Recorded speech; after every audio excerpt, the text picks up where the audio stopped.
When they see me coming, la wagon la boys. Money for me, follow me. Turula musica che lo wikisa. Ishana, tumcherere. Beja one say, kenyo ira beja bazan. Yere, kanjindin, man for me, la will I want.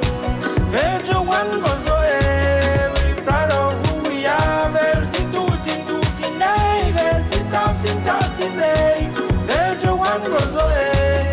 We proud of who we are. We proud of who we are. Versi tutti, nay. Versi tafsin, nay. Beja one goes away. We proud of who we are. Also on Cameroon, I wanted to. Stefan had said he was, the UN was trying to figure out what President Paul Biya has said. Since that time, there are said to be many people have left the region where they were told that they'll be viewed as collaborators if they don't leave. And now a writer, Patrice Gananga, has been disappeared from the Douala airport. He's a professor here at Stony Brook, and he went and reported on the Anglophone region and was taken off a flight. And whatever. It seems to be many people are saying that somebody needs to get involved. I'm wondering if Mr. Fall is aware of it, if anyone in the UN system has taken note of the disappearance of this journalist. Obviously, everyone who is in Cameroon or traveling through Cameroon, if there's any problems that occur during their travels, that needs to be investigated thoroughly by the local authorities. We certainly hope and expect that this particular person will be found, and we're hopeful that nothing untoward has happened. What if the authorities are involved? We'll have to see what happens, but first and foremost, they need to investigate what's happened. And with that, I wanted to. Yes, this is something I'm hoping maybe there's some update on. I'd asked yesterday Farhan about the Cameroonian government's detention of a U.S.-based writer and activist, Patrice Ganan. It's good now. I mean, it's become, given that he was sort of disappeared off a plane. Many groups, including PEN and various press freedom groups, are speaking about it. I'm wondering if the UN is using any of its access with the Cameroonian government to ask where this writer may have been taken. I will check. Okay. Can I ask one other thing? This is of course, it's Friday. All right. And this had to.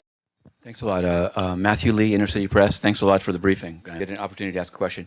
I wanted to ask something about obviously there's a lot of economic growth and a lot of progress.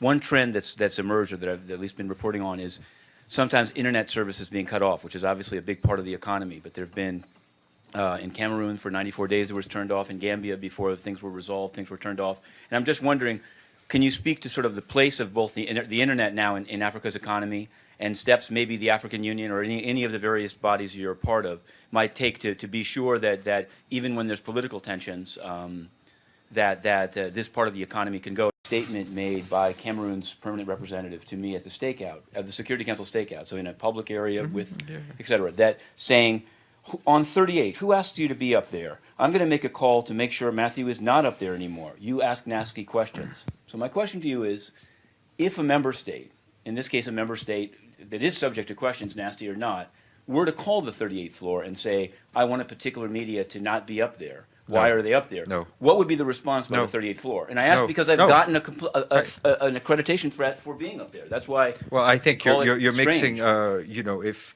If an event is open to the press, to the wide press, then everybody is welcome. We're not. Would be no. Thank you. This would be inappropriate. What was said.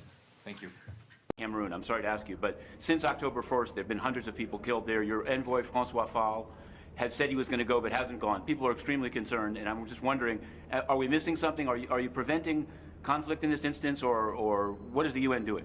Thank you. I tried to ask yesterday, and again, it's an ongoing process, about Cameroon. An opposition now outside of the Anglophone regions in Douala had been permitted to have a protest, specifically about what they called genocide in northwest and southwest regions. The permit has been pulled, and the protest is going ahead, and it's widely assumed that this will result in yet more bloodshed. And so the question again arises: what is Mr. Fall doing?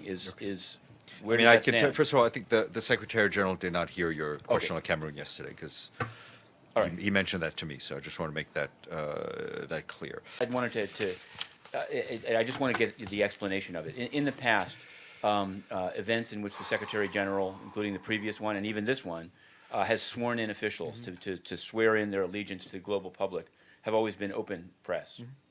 Now they're not. And so I wanted to know, I came in early for the one with Allison Smale and two others and was told it's closed, but I just wanted to know, given particularly the purpose of the ceremony, it's not just a handshake, Yeah, yeah. it's actually a, what's the reasoning behind I it? think we're making some adjustments, and obviously there was the UN photographers there and UN TV. Sini kami, ike lawa Thank you. con la boys. Money for me, follow me.